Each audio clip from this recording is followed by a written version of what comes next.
soo dhawaada saaxiibayaal. haddaba inta badan baraha bulshada waxaa maanta saayid u gilgili oo qabsatay hadalhaynta ugu badneyd ayaa wixii hooyadan aad u joogtaan iyo sidoo kale ilmahan aad u joogtaan oo hooyada hayso ayaa inta badan baraha bulshada waxaa qabsatay in maamo 60 sano jir ah ee ilmo ay ku dhashay isbitaalada magaalada muqdisho isbitaal ka mid ah oo bacriminta lagu sameeyo.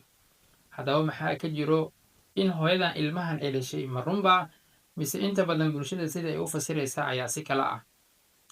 xaqiiqda rasmiga ah oo ka dabatag aan ku sameynay iyo sidoo kale u kuurgelid aan ku sameynay xaqiiqda dhabta ah ayaa rabnaa inaan halkan idinkula wadaagno saaxiibayaal. marka hore intaan u gudagelin warbixinta oo dhammaystiran fadlan marka hore muuqaalka like inoo saar. Like-ta keliya ayaan kuu leenahay, muuqaalka like saar. sidee u aragtaa in maamadan maanta baraha bulshada kaa hor imaaday ma ayada ayaa dhashay ayaa horey ka qaadatay mise waa aamini weysay oo sida dadka qaar ku dhacday ay adina la mid tahay.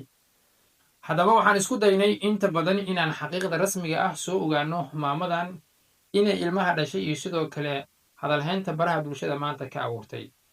mid ka mid a isbitaalada magaalada muqdisho ee caasimada soomaaliya oo ilmaha lagu bacrimiyo ayaa inta badan maanta waxaa ka taagan hadalhayn fara badan. inta badanna xoogaha aan soo ogaanay ayaa waxaa ka mid ah in hooyadan ilmaha dhabta ku hayso in ayada aysan dhalin bataatanba. haddaba daawadaha degdegin anaa ku hayo xaqiiqda rasmiga iyo sidoo kale cadeymo kala duwan. hooyadan inta badan waxaa la sheegay baraha bulshada lagu sheegay inay ayada ay dhashay, balse may isan dhalinoo maamo kalo ayaa dhashay oo 9 sano ilmo la-aan ahayd. isbitaalkani bacrimin uu sameeyey ku guulaystay in ay maanta ee ayadana halkaas ay ku umusho.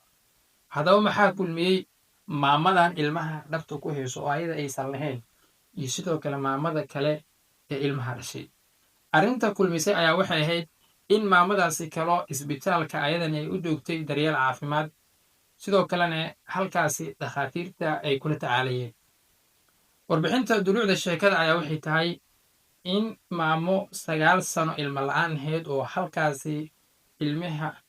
halkaasi isbitaalka u sameeyey bacrimin inay maamadan kalena meesha ay la joogtay. sidaas ay tahayna maamadan ilmahan ay sawir ay kusoo gashay keliya maahane sida soomaalida ay u fasirtay oo ah in maamadan ay ilmaha dhashay aysan ahayn maamada ilmaha dhashay ee saxda ay tahay, xaqiiqdana ay tahay.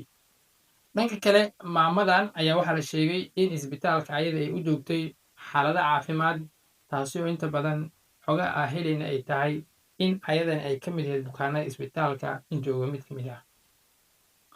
haddaba maamadan ilmaha waa isku soo sawirtay oo keliya maahane ma ahan maamo si toosa ilmahaasi u dhashay. ana kama diidanin qadarta eebe ee waa ku qanacsannahay in maamo 80 jir ah iyo sidoo kale ka yarba ay dhali karaan, balse awoodda ilaahay waa meesheeda. laakiin inta badan sida soomaali ay u fahantay ayaa waxaa isku dayan inaan katabadag sameyno oo xaqiiqda aan soo ogaano. haddaba dhakhtarka isbitaalka ayaa waxa uu la yaabay sida soomaalida maamadan sawir kusoo gashay ilmaha sida ay uga falceliyeen ama reactionka ay uga bixiyeen. inta badan dhakhaatiirta ayaa waxaa kasoo dabadhacaya mobeello kala duwan oo sida dadka qaar ay xaqiijinayeen oo aniga aan ka mid ahay in ay arrintan ay tahay mid run ah oo maamada ay dhashay iyo in qof kale u dhalay. haddaba dhakhtarka ayaa waxa uu qoraal uu soo dhigay bartiisa Somali Family. waxaa jira isfahan laawaa sawirada hooyadan ma ahan hooyada ilmaha dhashay, waxaana u sameynay qalliinka makaanka sababtoo ah cufnaanta ilmagaleenka wayna raacdaa dhibaatada bukaan kale oo muddo 9 sano ah aba aana dhalin ayaa waxa aan ku guulaysanay in aan maanta ay ilmihii ay dhashaan ugu horreeyey. haddaba daawade markaan waa qanacday oo xaqiiqda iyo sida ay wax u dhaceen maadaama ay idinka dabageeyey, balse marka hore fikradda ka haysatay iyo fikradda hadda markii aan kuu soo sheegay inay maamadan aysan maamo ilmaha ay dhalin, sidee baa u aragtay sidoo kale sida ay kula tahay qaybta hoose ee commentiga inoogu dhac.